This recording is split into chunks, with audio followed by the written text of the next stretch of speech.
Congratulations, gentlemen, on successfully launching the report at Hyderabad.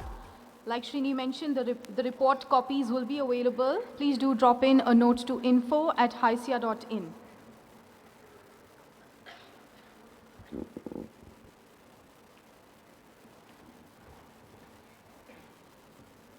With that, ladies and gentlemen, we will make our way into the Industry Awards segment. Hyderabad Software Enterprises Association, HYSEA, and STPI Hyderabad together recognize the performance of IT and ITES companies operating out of Hyderabad every year during the HYSEA Annual Summit. These awards have been instituted with the dual objectives of recognizing and encouraging IT companies and creating a qualified benchmark for industry peers to emulate. The three broad categories of awards considered are Export Awards based on export earnings for each financial year as ascertained from STPI and SEZ records, Best Software Products, and CSR Awards. For the exports category, we have a separate category for small and medium enterprises. The awards committee consisted of Mr. CVD Ramprasad, Director, STPI Hyderabad, Mr. Ravi Rao, Secretary, HYSEA, Mr. Murli Bolu, CEO, ZenQ and President of HYSEA, Mr. R. Srinivas Rao, COO, HYSEA. The awards committee adopted an extensive process, a qualitative and quantitative evaluation of corporate performance in terms of export volume and growth. The qualitative data was taken from STPI Hyderabad and SEZ for the previous financial years. HYSEA recognizes the support given by Mr. CVD Ramprasad, Director, STPI Hyderabad, and T. Srinivasu, Assistant Development Commissioner, SEZ, and their staff in this respect. May I request now the dignitaries on the stage to please present the HYSEA Awards to winners. Please do step forward. We will begin with the awards in the exports category. The first 3 awards in this category are for the top 3 IT and ITES exporters from the state. The first top ITES and IT exporter award goes to Infosys Limited. May I request Mr. Raghu Bodupalli, AVP and Development Center Head, Gachibowli, Manisha Sabu, AVP and Center Head, Pocharam SEZ, to come up and receive the award. Infosys is a global leader in next-gen digital services and consulting. They enable clients in 45 countries to navigate their digital transformation.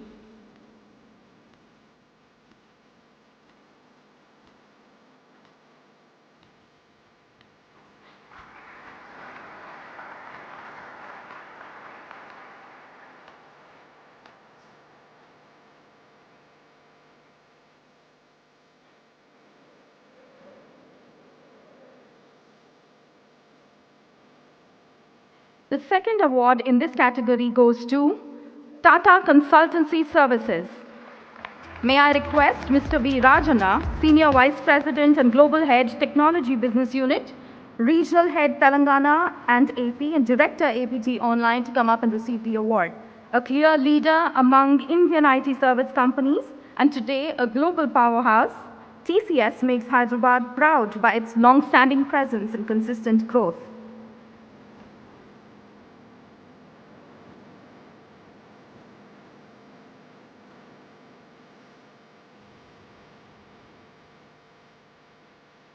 The third award for top exporter goes to Tech Mahindra Limited. May I request Mr. Vijay Rangineni, Global Delivery Head, PSG and Center Head, Tech Mahindra, to come up and receive the award. Joining him are Mr. Vinay Agarwal, Head of Human Resources, and Damodar Recharla from the Commercial and Corporate Services. Tech Mahindra represents the connected world, offering innovative and customer-centric information technology experiences, enabling enterprises, associates, and the society to rise.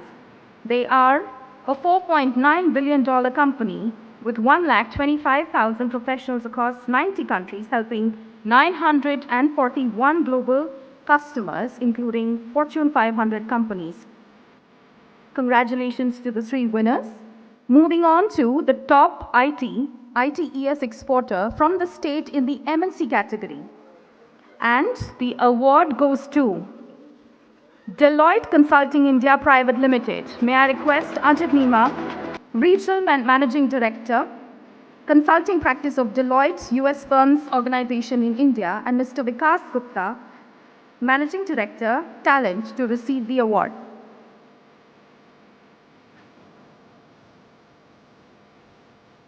Deloitte provides industry-leading audit, consulting, tax, and advisory services to many of the world's most admired brands, including nearly 90% of Fortune 500 and more than 5,000 private and middle-market companies.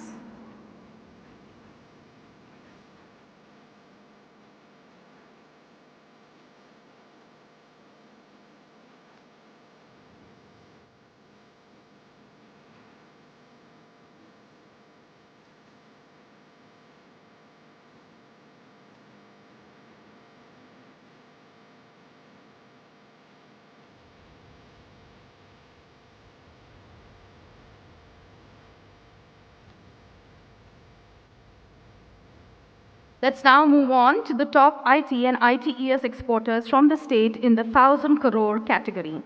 The first award in this category goes to Value Labs. I request CVS Kiran, Senior Vice President Consulting, and Anusha Mandavili, Vice President Employee Success, to come up and receive the award. Value Labs specializes in digital enablement, software product development and data technology, and are a trusted technology partner to over 150 clients globally, serving them from 28 offices worldwide using their one company model of engagement.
In order to recognize and honor efforts by member companies in the field of CSR, HYSEA has constituted the HYSEA CSR Award for innovation and path-breaking initiatives in the areas of education and environment protection by member companies in the year 2009. Each year, these awards are given to those member companies whose initiatives have made a difference to society through their socially responsible initiatives with a focus on education and environmental protection. This year, the award for Best Company with Education Initiatives goes to Synchrony International Services. Their education initiatives are a diverse mix of programs that include volunteer-driven spoken English and computer programs, student-run programs identified by their implementing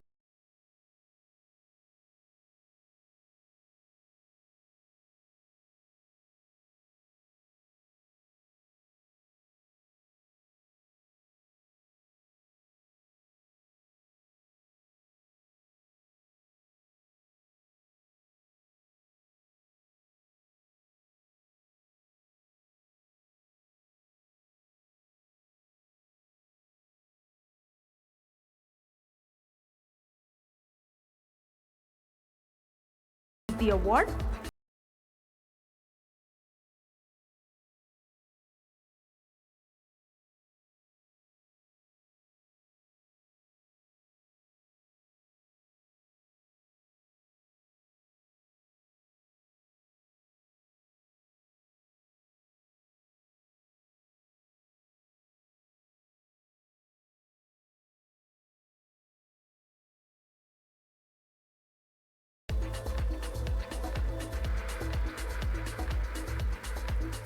I am immensely proud to announce the next award for Best Company with Environment Protection Initiative, and this award goes to Wells Fargo India, EGS India Private Limited. May I request Mr. Arindam Banerjee, CEO and MD, and Paolo Lao, SVP and Site Leader, Wells Fargo, to please come up and receive the award. Wells Fargo extensively works with the community as a part of its CSR activities. Under the Environment Initiative, they have identified the cleaning and rejuvenation of lakes as a focal point of their community service efforts. Wells Fargo is currently supporting 2 lake rejuvenation projects in Hyderabad, the Nizampet Lake and the Pedda Cheruvu Khajaguda Lake. During the fiscal 18 and 19, over 1,500 volunteers contributed close to 6,000 volunteering hours in environment activities. These activities included tree plantation, seed ball making, sapling bag making, lake cleaning.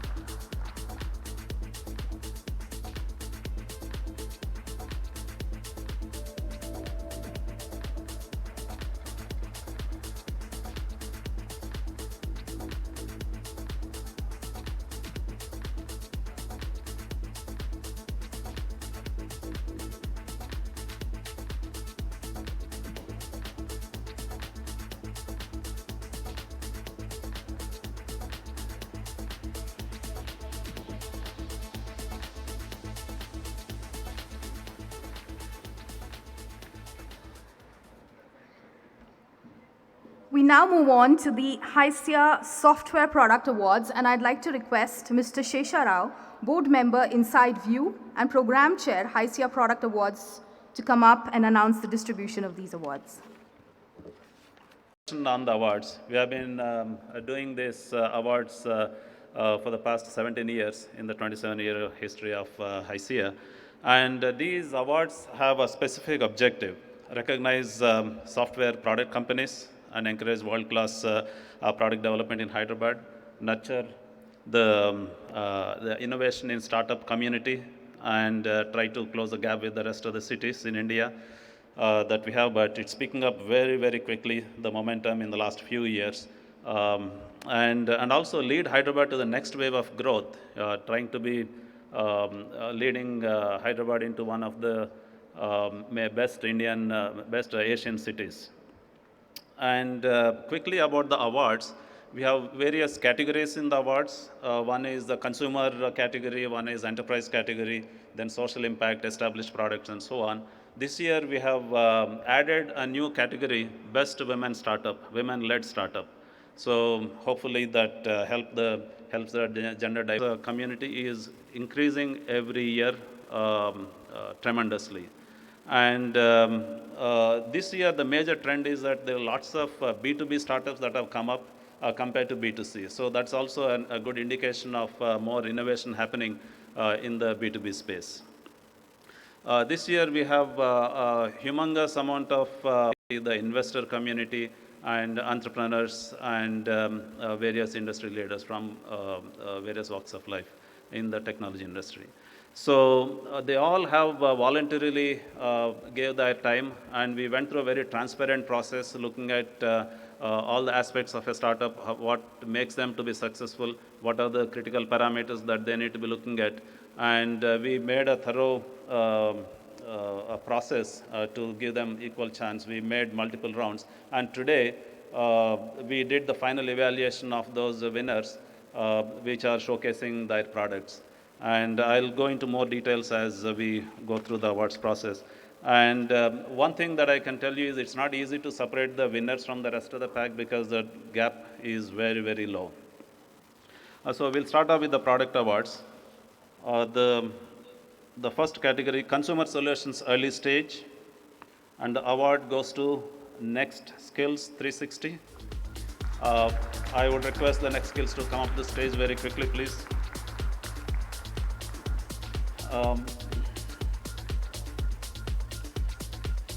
The product name is ProGame. This ProGame kit enables the learners to learn the program without computers. So it's a very innovative idea. And there are many other products in this category. They got good competition from Wazat and Designer as well. They are equally good. And the next category is Consumer Solutions Late Stage. The award goes to Zigdi Home Care Services. I request Zigdi to come up to stage, please. Zigdi is providing home care services, home repair services with the supervisors monitoring to achieve 100% customer satisfaction. It's not very easy to achieve that, but they have done a good job. And they are competed, there is equal competition for them from other companies like Southwick Software, PEBM Technologies, and Inviso Technologies as well.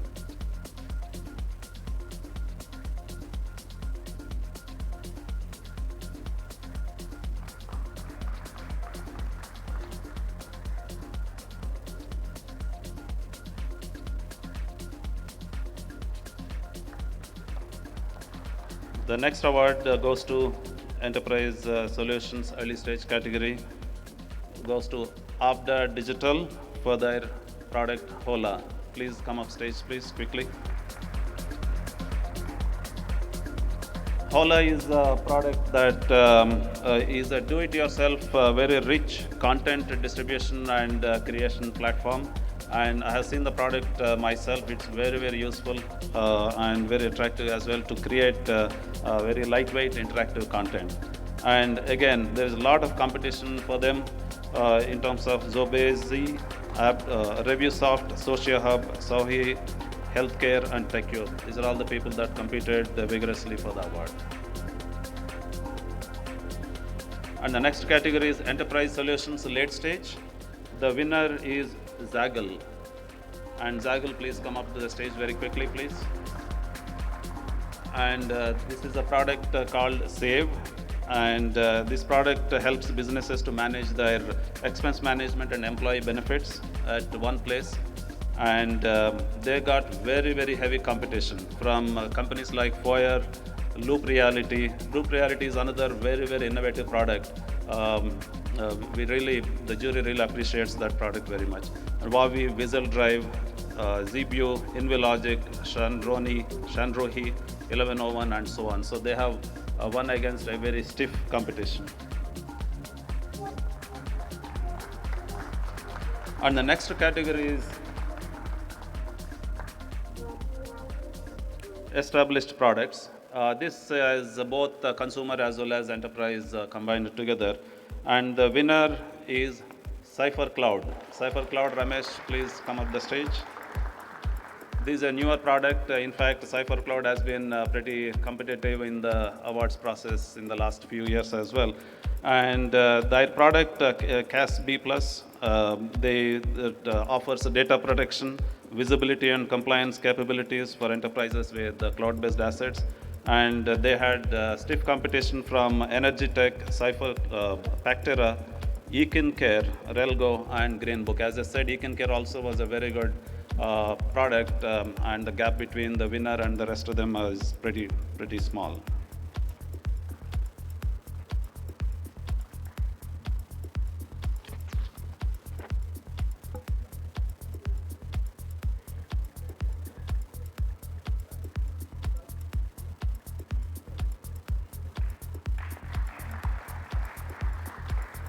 The next category is social impact, and here we talk about both B2B and B2C as well. And the winner is Anvaya. Anvaya, please come up the stage.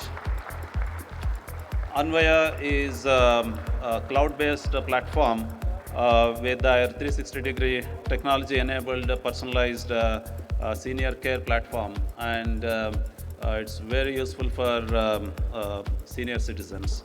And they got real good competition from companies like Vasudhaika, Hire My Farmer, Disrupt Tech Transportation, Citizen, Earthblix, We Change You, Farm Green, and it's not easy to separate them from the rest.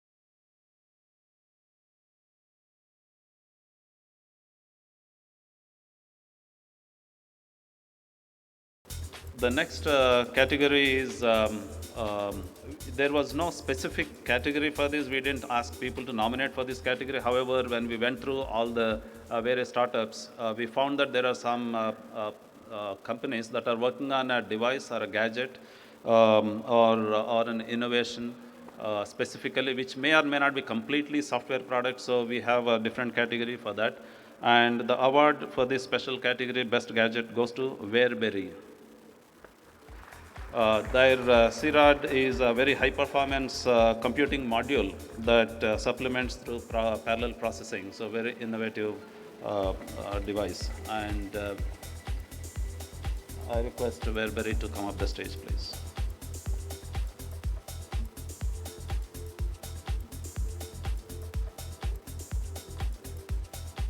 And they have competed with Marriott Drones. Marriott Drones is another very impressive product which helps agricultural farms as well as some of the mosquitoes repellents you spray through drones. And also Loop Reality is another major competitor for that. But the next category is Best Startup in the women-led category, where the top executives, the senior leadership are women primarily. And this again, we looked at both B2B and B2C categories. And the winner is Indra Cart Private Limited. It's a blockchain platform for digitizing the documents in international trade and streamlined processes. And we would like to encourage a lot more women entrepreneurs to take inspiration from this and lead us to the next level.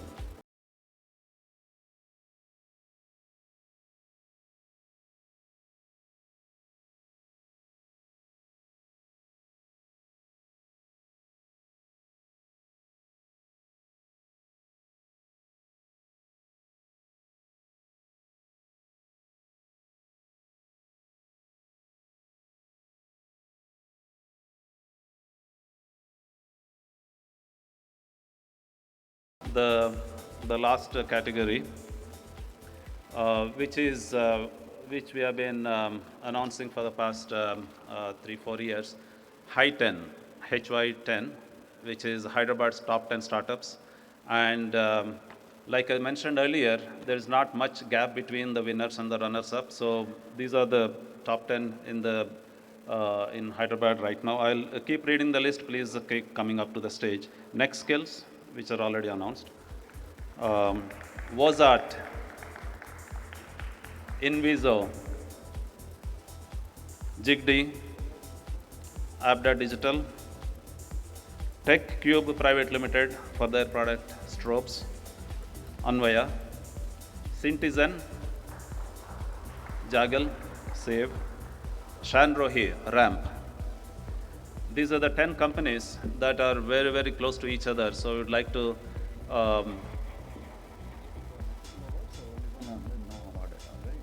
hideouts. Yeah, they just come and take a photo. Yeah, please come up, please. These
So I would like to extend a big thanks to all the industry leaders who have helped make this happen.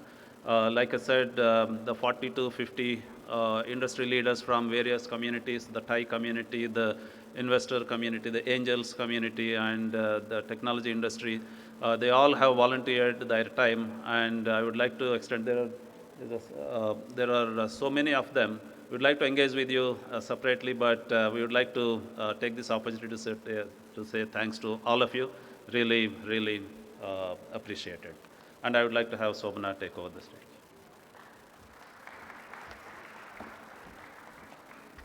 We now come to a very special award for someone who's crusaded since the 1960s from within and outside the government departments to liberalize telecommunications, to transform them. A member of Prime Minister Vajpayee's National Task Force on IT and Software, author of India's policy regarding trade in services, the first chairman and managing director of BSNL. I would like to welcome to the stage Dr. Tripuraneni Hanuman Chaudhary. Please do join us to accept your Lifetime Achievement Award. He has held very senior positions in the government, both at the state and at the center. As early as 1970, he was responsible for the computerized production of telephone directories, first in Bombay and later all over the country. As general manager of telecoms in AP, he was the first in the country to use computers for planning and operational control of telecom network. He's drafted India's policy regarding trade in services.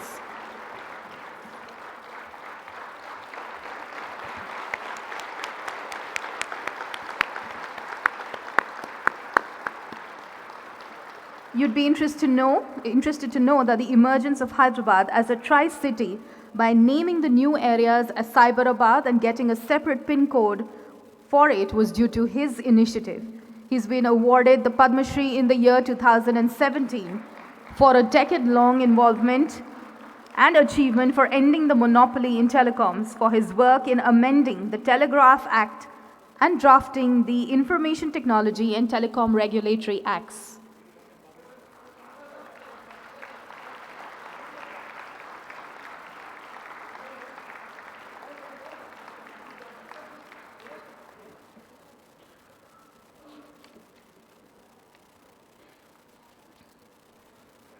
HYSEA is truly privileged to present its Lifetime Achievement Award to this lifelong sadhak. Congratulations, sir.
We have a cordless mic for you, sir. You can use that. You want to use this?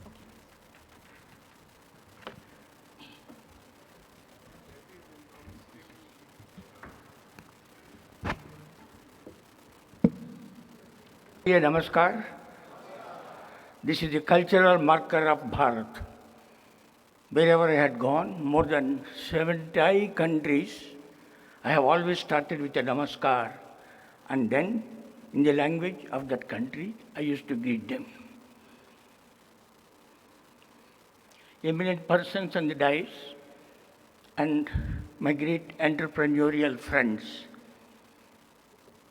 It is said that the old live in memories and the young in dreams.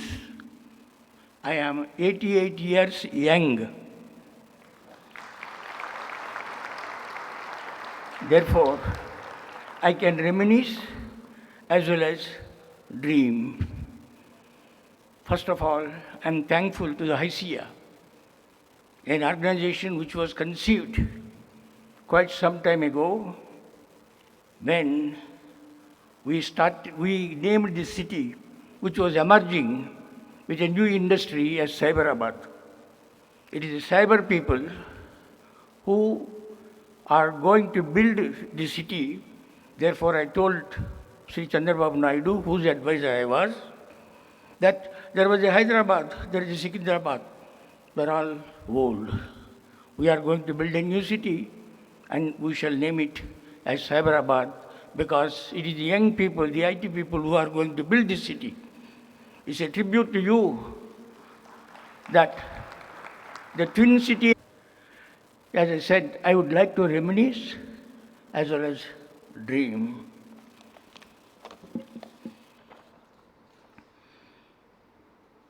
The IT industry in India is exporting $130 billion worth of software services.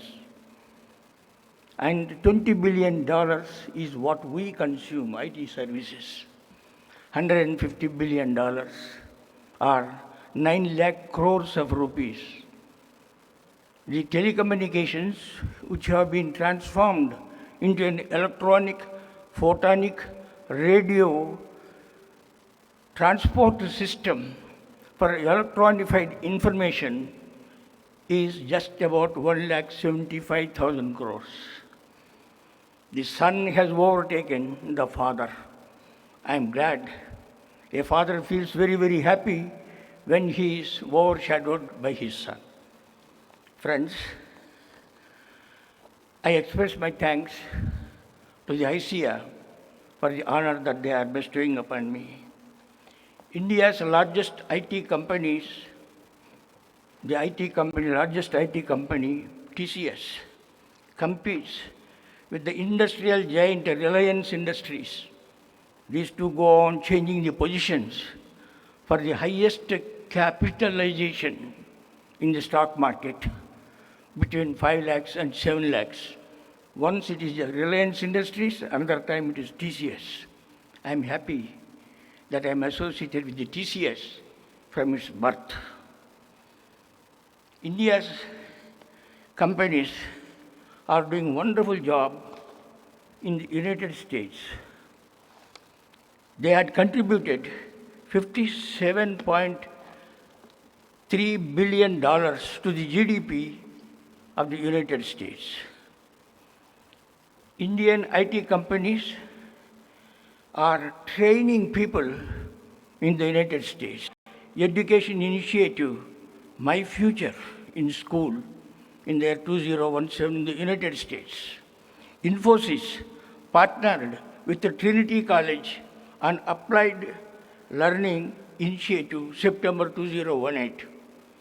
Wipro partnered with the First Book to distribute 20,000 books by the year 2019. Mindtree granted $2 million to Stanford University in July 2018.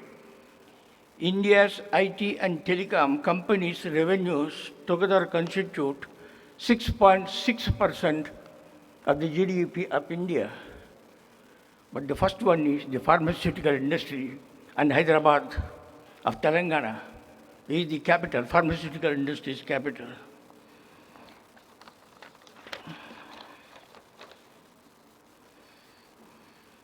Now, certain developments. Quantum computers. This is my dream.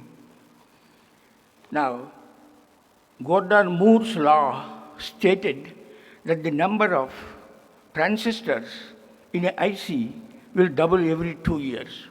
But that has been broken. Now, with the quantum computing, it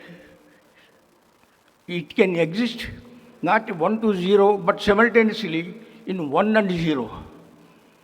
That's some wonderful, and the leaders in this are China and Australia in the development of the quantum computers. The quantum computers now under development are 200 times faster than the most advanced supercomputers. Today's computers take 1 billion years, 100 crore years. A quantum computer breaks it in 100 seconds.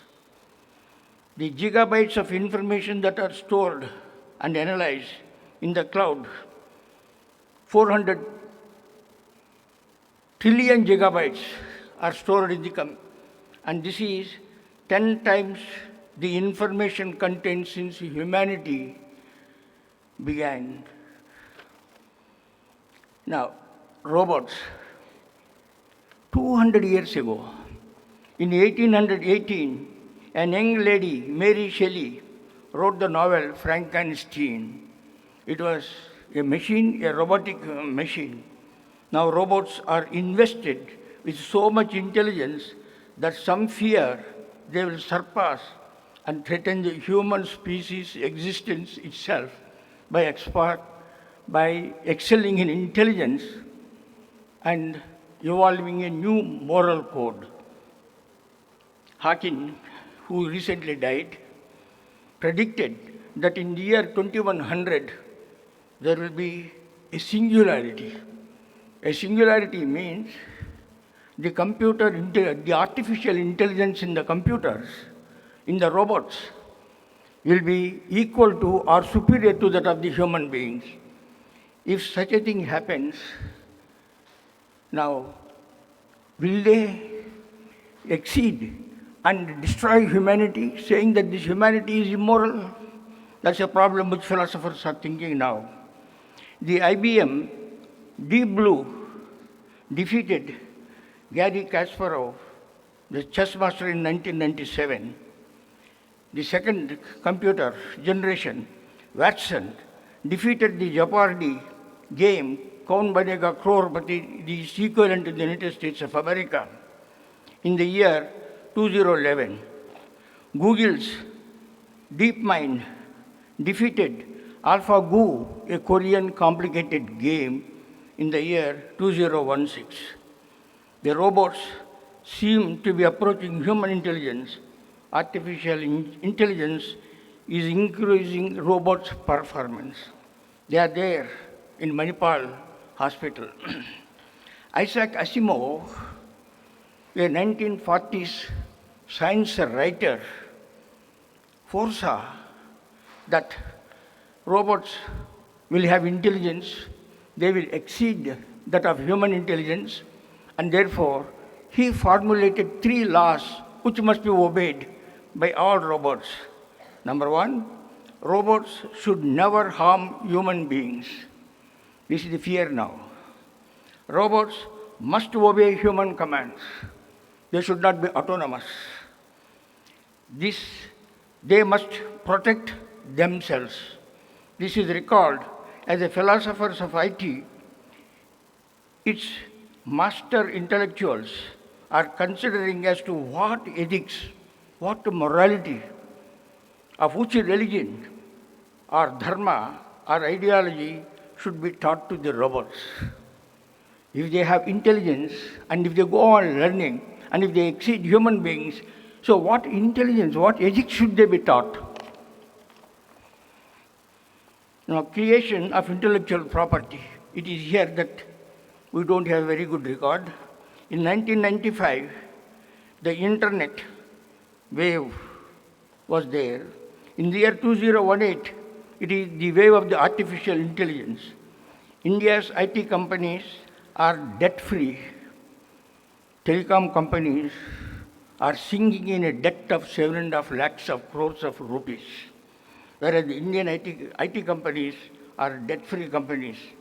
The largest India's IT company, TCS, is a multinational with over 450,000 associates drawn from over 90 nationalities and working in 52 countries.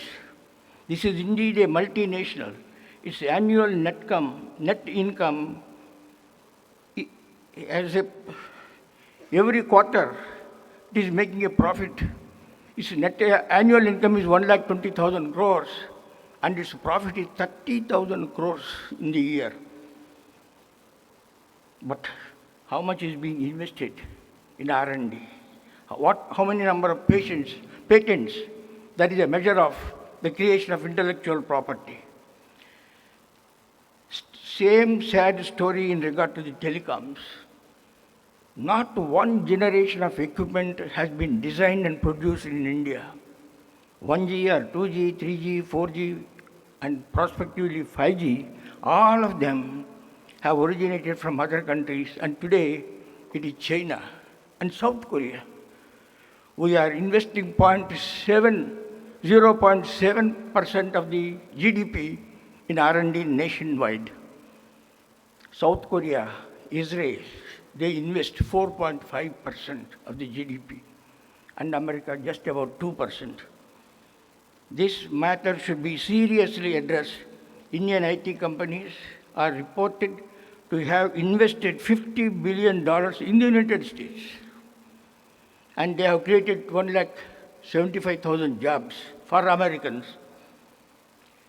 And the second biggest company, our Infosys, is doing something wonderful. It is deploying a cyber defense center in Bucharest, cyber defense center, because the future wars are going to be cyber wars. While we spend little in R&D and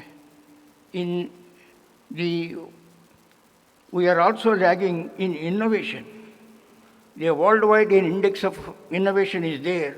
According to the innovation index, the first 3 positions are occupied by Switzerland, Sweden, and USA. Holland is 4th. Finland and Denmark are 6th and 7th. Singapore, a country of 5 million population, is 8. Israel is 10.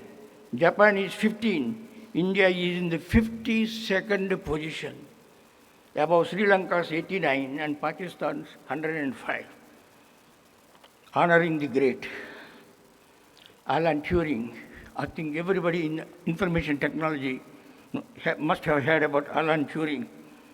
He is a pioneer in the artificial intelligence in the 1950s, late 40s. The Bank of England is producing its 10-pound currency note with his photo and not with anybody else. I had urged the government of India, instead of politicians' photos on our currency notes, we should have a Ramanujan and people of that sort.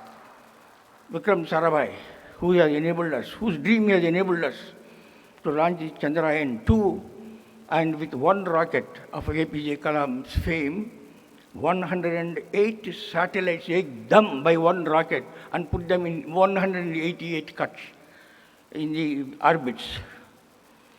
Elon Musk, can thoughts be communicated to the machines? Thoughts be communicated to the machines. Elon Musk has a product called a Neuralink. It connects human brain with electronic sensors are implanted delicately in the human brain, and they will be sending whatever thought is there. After all, thoughts are electronic in nature. They will be sending wirelessly the thoughts to the machines. Man-machine communication, thoughts to be communicated. We have heard of Divya Drishti, of Sanjaya, relaying what is happening in the battles at the Kurukshetra, in the battles at Kurukshetra. And these are widely described in our epics. A few wonders.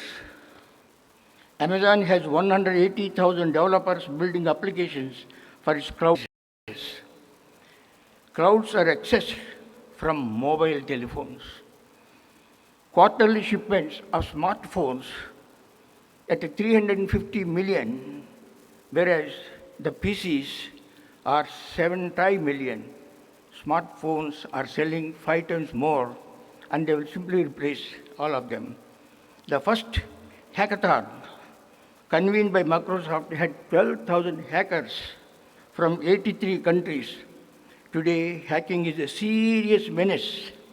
Nothing, including our defenses, are safe or immune from that menace. As we go digitalizing every record and transaction, fraudster hackers are able to hive off money and information. Voice is running a race against virtue. The American IT giants are getting effectively competed by China. Google is competed by Baidu, Amazon by Alibaba and JD.com. Facebook is competed by Tencent, WhatsApp by WeChat, and Twitter by Weibo. When and how will we compete? With whom? The quality of engineering education in our country is deplorable. 80% of them are certified but not qualified. They are all to be retrained, many of them. I will end this with a wonderful note. In 1940s, in the combined Madras province, the Brahmins were not getting any entry into engineering colleges because of the reservations and so many, very few were getting. A Brahmin company entrepreneur, they founded the MIT. Anybody knows, sir, MIT?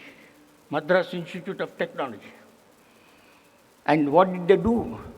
They brought professors from Germany, the greatest professors, the greatest engineers in engineering, in robotics, in every field, rockets.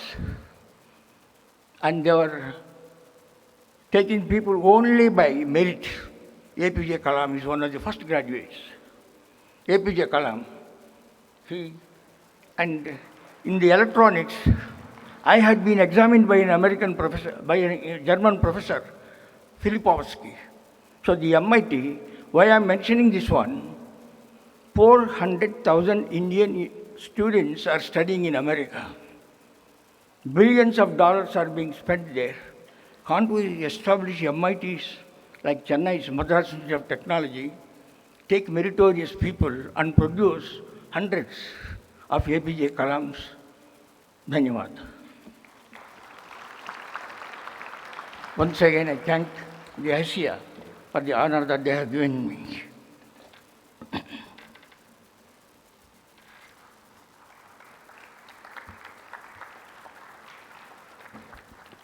Thank you so much, sir. I feel proud just sharing the stage with you.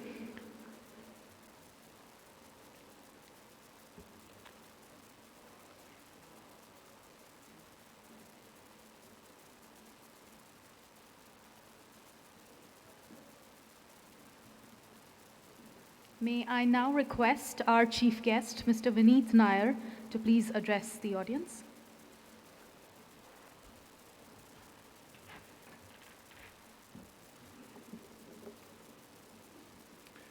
Good evening, everybody.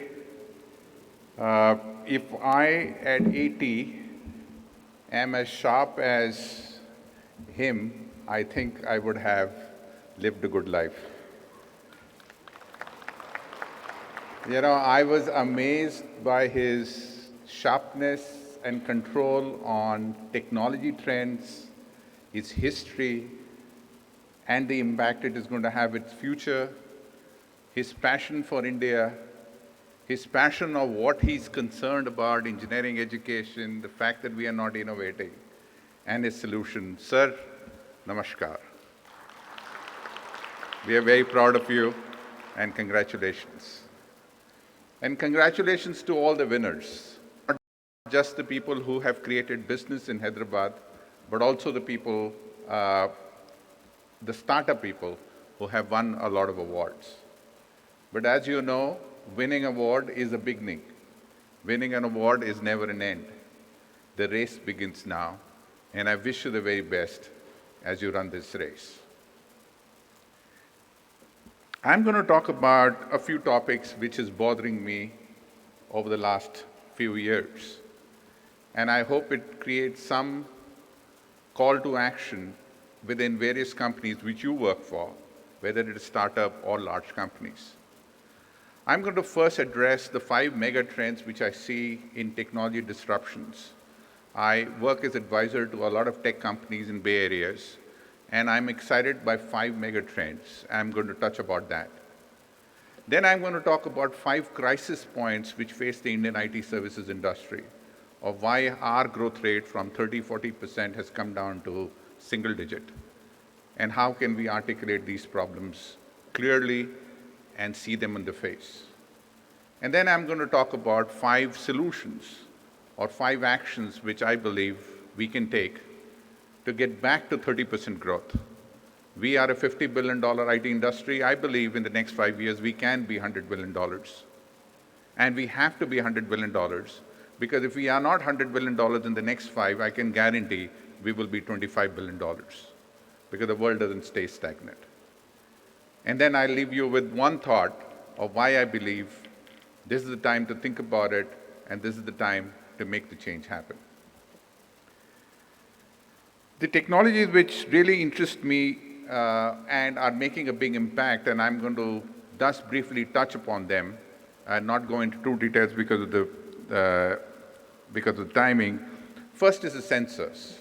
And as the previous speaker also talked about, the fact is that the remote infrastructure management industry was created when the IP protocols made a lot of dumb devices manageable devices. And when dumb devices become manageable devices, new industry, and if you know that infrastructure management is now close to $20 billion export industry out of India, which didn't exist about a decade and a half ago. It is, I don't know how many of you are aware, GE is using sensors to be able to look at engines and engine repairs. Surgeons are looking at sensors to be able to see that they are doing the right operations. So there are a lot of use of sensors, and some of the startups were also experimenting with sensors. But I think the depth of technology on sensors, which you would see, is very large, and I believe Apple in the next decade will be a healthcare company largely driven out of sensing technologies. The second technology I'm very interested in is augmented reality, not virtual reality. I truly believe that virtual reality is the same. It's a little bit more of what we have seen so far. But augmented reality opens a completely new space in game, and it will change the entertainment industry, it will change the healthcare industry, the e-commerce industry, where you will consume an experience before you buy, education, multidimensional learning industry. It will change the agriculture industry using drone technology. I truly believe the augmented reality and the way, especially Microsoft and Apple are looking at it, different to the way Google and Facebook are looking at it, I believe is a game changer. And the impact it would have on skill development, the impact it will have on maintenance organizations, the impact it will have on learning organizations is going to be quite profound in the next decade.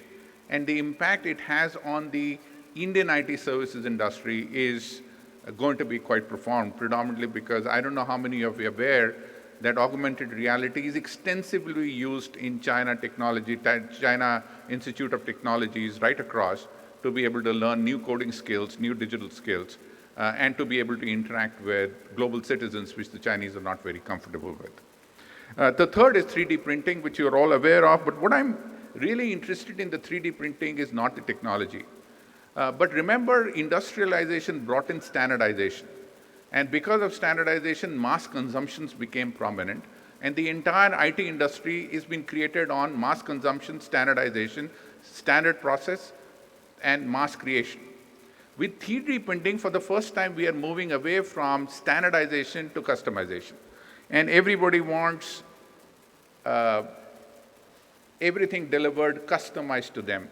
So when we are moving away from standardization into unique experience for a unique customer, along with the other three technologies which I talked about, it would mean a radical change in the way we are going to deliver services. So if you look at Indian IT services, it is one size fit all, because of which we more and more look like a manufacturing organizations, the way we run, rather than a digital organization or an innovative organization because of this. With technologies like 3D printing, it is not what 3D printing will do, but it will start a revolution of the fact that people want customized delivery, whether it's the jobs which Facebook has launched. There are many such initiatives which are launching where people are thinking that we need to move away from standardization to customization, and augmented reality, digitalization, all that stuff is going to help you deliver unique experiences to customers rather than standard experience. The fourth, many people have talked about artificial intelligence, and that's an exciting technology, but I believe artificial intelligence, I'm excited on two counts. One, it is going to try and take away jobs which are easy to do and which are repeatable, infrastructure management services, BPO, typical software maintenance. Those jobs are going to go away to artificial intelligence. But I think what I'm more excited, what I'm seeing in the labs in Bay Area is the fact that with so much data coming, using sensors, using mobile devices, using IoTs, that artificial intelligence with high computing, which is going to be the fifth idea, is going to be a mainstay of computing engines being created to try and make sense out of so much data coming in. So while you are seeing the use of artificial intelligence in form of bot, in form of call center or websites, I'm not very excited about that. That's fine, it's going to replace a couple of people, but so has Excel sheets, so has Word document, so has many other technologies. What is excited about and that's the reason I'm not talking about data analytics also as one of my 5 technologies, because it's an incremental technology. I'm not very excited about it. But what I'm excited with the artificial intelligence ability to do mass computing, complex computing, and be able to reach conclusions which a human brain is unable to reach. And therefore, artificial intelligence for the first time is going to reach conclusions which are not arithmetically programmable possible by human minds. And when we reach that conclusion, I think we were going to use the sensor data to reach conclusions which are going to be very interesting. So our ability to understand artificial intelligence in its most complex form is going to be a fairly largish opportunity across the world. Last is this whole computing power. I hope you are keeping track of it because that is the basis and the genesis of the Indian IT industry. When Wipro and HCL were designing their own computers in this country on Motorola and Intel chips, the computing power was the cornerstone of where all the engineering capability, a lot of that resides in Hyderabad, originated from. Now, computing industry and the ability to compute on programmable devices, wearable devices is going through a colossal. The same amount of impact you saw on battery is happening on the computing. Therefore, the ability to do computing on smaller and smaller devices which are mobile is completely going crazy. And therefore, a combination of all these five, I think, is going to create a kind of opportunity we have never, ever seen before, but it is going to disrupt the industry in a very big way. So when people talk about automation disrupting the industry or analytics disrupting the industry, I don't think, or digital disrupting the industry, I don't think we are understanding the full impact of how the Bay Area is thinking about technology. I think the technology disruption it is going to change the business forever. And therefore, if it's going to change the business forever, business is going to be conducted in a completely different form. And therefore, you're going to see new leaders emerge. And the old leaders will not be able to sustain themselves unless they understand the true impact of technology and participate in creating it and not just providing people to be able to augmenting capability of the customer. Now, if that be true, I come to the second part in terms of what concerns me. What are the challenges that faces Indian IT industry, and what are the challenges we are not facing on the face of it and calling a spade a spade? And that, before I start there, it's a story of a plumber who goes to a house of a very rich man. The rich man sits him down and says, my house was created 500 years ago, and this is a beautiful painting done by Michelangelo. Here is where Nelson Mandela sat. Here is where Bill Clinton came and gave a speech. And for 1 hour, he kept on talking about how great his company is. And then the plumber, after an hour, looked at him and saying, all that is good, but where the hell is the leak? To me, the Indian IT companies are really proud creation over multiple decades of fantastic work. $50 billion of revenue and multi-billion dollars of worth has been created by pioneers like Narayan Murthy, Shiv Nadar, F.C. Kohli, Premji. All these are fantastic pioneers who have created tremendous value and brought us to this juncture. But the way we are is constantly we're talking about the history of Indian IT industry rather than the future of Indian IT industry. So the way we have to think about Indian IT industry is not a beautiful house which is $50 billion worth, but like a plumber, where the hell is the leak? And therefore, I'm going to kick the ball and saying there are 5 leaks at least which I can see. The first leak is growth crisis. I hope you know that from 20-30% growth, we are down to a single-digit growth. And that also has a significant amount of inorganic into it, a collective growth of IT services companies. Our margins from 25-30% are nearing 15 to 20%. Our legacy business continues to be greater than 70%. All these are the indicators when HP, CSC, EDS were talking about the fact that their business models will never get obsolete. This is exactly the matrix from which they dropped completely down. Therefore, my first problem is the fact that we have a growth crisis. And if we have a growth crisis, we have to answer it not as the rich man, but as a plumber and finding out where the leak is. The second bigger crisis is we have a people crisis. We have, as my previous speaker pointed out, we have 15 lakh engineers coming out annually from colleges. Only 50,000 of them can do some amount of programming. If you train them for 3 months, maybe 100,000. If you train them for 6 months, 150,000. So the only source of supply is 150,000 engineers out of 15 lakh engineers. Therefore, the rest are largely unemployable. Challenge number 1.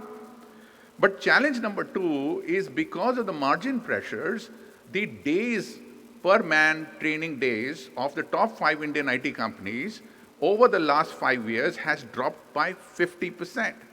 So therefore, we are not training people. New skill, old skill, forget it. We are not training people. We are training only half of what we used to train 5 years ago, which doesn't augur well for the fresh recruits and doesn't augur well for the people who are losing competence and capability because they are not relevant for the future. The new headcount addition from 200,000 per annum has come down to 100,000 per annum. Out of that, also a substantial amount of addition is happening outside India. So therefore, not only number of engineers available is not good enough, the number of people who are going to be hired is not good enough, which is going to lead to us the fact that Indian engineering population was a competitive advantage, and we invested in it, we trained them, and they continue to deliver huge amount of growth. That is going to be significantly questioned in the coming years. Salary at entry level over the last 10 years has grown by 27%, whereas recession has increased by 116%. That means the net salary of a fresh engineer has gone down by 7% year on year. If that is happening, the attractiveness of Indian IT is reducing with each passing year, and the best and brightest are not going to join Indian IT. And therefore, we can keep the cost of engineers, entry-level engineers, at a low cost to try and keep short-term margins intact. But on a long-term basis, we are not going to get the best minds of Indian young people coming into IT industry, and therefore, this has to be looked at very, very carefully. So that was what I call the people crisis. Then there is a leadership crisis. The entire Indian IT industry was based on a premise of industrial revolution, of the fact that if we can put systems and processes, standardization, so that we can deliver something which was being delivered onshore, we can deliver it offshore, we can deliver at a higher quality, we can deliver it at predictable levels of defect compared to what was being done on site, and we can deliver it at a lower cost. But high quality, predictability, efficiency, timeliness, and cost, those were the efficiency indicators. And therefore, most of our senior managers and middle managers have, over the last 2 decades, been what I call industrial managers, managers who understand efficiency, managers who understand managing. But the world is changing. The business is changing. People don't want to be managed, and neither the companies want their legacy systems to be managed. They want new ideas, they want new creation, they want digital to be used to try and dramatically increase their revenue or stop from going dead. In that circumstances, the middle management of Indian IT, how does it move away from the thinking around managing matrices and managing industrial grade processes to creating new? So we have a leadership crisis of where do we get these leaders? Forget about technology capability. It is just to have meaningful conversations moving away from efficiency into transformation and creating value. So that's the third crisis we have. The fourth crisis we have is what I call the environmental crisis, where everybody wants to be American, buy American, be European, buy European. So the whole globalization, which is the premise, C.K. Prahlad used to come to Bangalore and talk extensively to us about globalization, which was the genesis of the Indian IT industry, that is being threatened. So from globalization, we are becoming localization. And the response to that localization is Indian IT setting up centers in US, in Europe. Yeah, that's all fine, but that's all short term. What's the long-term strategic differentiation for us? So the environment is dramatically changing, and therefore our response cannot be a Me Too response. It is like EDS and HP and Capgemini and all those companies. Capgemini is different. EDS, HP wanting to come and set up centers in India. They could never ever compete with Indian IT. The Wipros, the Infosys, the HCLs, the Tech Mahindras, the TCS, can beat them sleeping, predominantly because they will do it better. So the same is true that setting up centers in US and Europe is a necessary condition, but not a sufficient condition to create a differentiation. So the fourth is the environmental crisis and the environment challenge. And the fifth is innovation. We have not learned to innovate. How do you innovate? Now that is, so therefore it is very important is for one of the reasons a lot of these manufacturing companies in India could not migrate and become IT services company, and the 5 big guys of Indian IT came out from nowhere and set up their startup companies and grew them to multi-billion dollars, where the old manufacturing leaders of India could not get into IT services with success, although they tried, is predominantly because the mindset required is different. Now the mindset and the structure and the organization which is required to leverage the 5 technology trends which I'm talking about is innovation. What is the structure of innovation in the organization? How do we do grassroots innovation? How do we ideate? How do we get the ideas up? How do we get everybody to ideate? How do we create an environment which is not process-centric? How do we create more time? So many organizations, you heard about Google giving up 2 hours for every employee to experiment, was done a decade ago. So all the organizations, or Facebook, all the innovations which are on organization management, on leadership, were all done 10 years ago. So when we talk about innovation in Indian IT, where are those management practices? Where are those structures? Where are those processes? Where is our Six Sigma? Where is our CMM level 5 equivalent on innovation? Where is that same passion we demonstrated to get all our centers CMM 5? We are the biggest CMM 5 industry in the world. Same passion has to be demonstrated to get innovation going. And that is missing, and therefore that is what I call the 5th crisis, which is the innovation crisis. So how do we get out of here? I'm reminded by another story of a one-armed boy who wanted to learn judo. He went from one coach to another coach and said, "Hey coach, I want to learn judo." And every coach told him that you cannot learn judo because you only have one arm. Till he met one coach, he said, "Yes, I will teach you judo." So that coach taught this boy of one arm judo, and he entered competition 6 months later. He won the first round, the second round, the semifinals, and finally had the trophy in his one arm. Everybody was surprised. They ran to the coach and says, "What happened?"